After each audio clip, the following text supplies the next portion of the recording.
Guys পুরা ডুবে গেছে, সবাই দেখতেছে।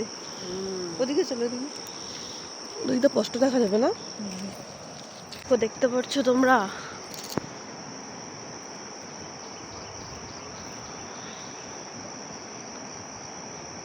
সব পুরো ভেঙে গেছে। সেই জল বাড়ছে।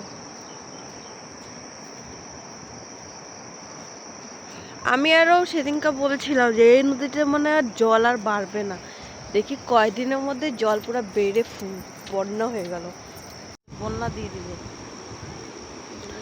মেঘটা পুরা কালো আসছে দেখো, কালকে তো লক্ষ্মী পূজা। ঘুম থেকে উঠছি মানে মুখ ধোয়াতে ছাড়া 1 সেকেন্ডও দাঁড়ায়নি। বাবা ফোন করলো, বাবা ফোন করে বলছে বান ভাঙছে। দৌড় আমাদের বাড়ির এখানে, মানে আমাদের বাড়ির মাঠের পাড়ে বান। তো আমরা এখান থেকে চলে আসলাম দেখতে সঙ্গে সঙ্গে। আসি দেখি এখানে কত লোক। আমার বাবা ঘুমায় ঘুমায় বলছে যে জলের আওয়াজ পাচ্ছে।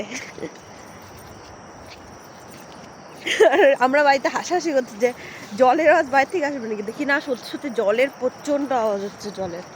হ্যাঁ গাইস, পরে কি হবে তোমাদেরকে পরে জানাচ্ছি।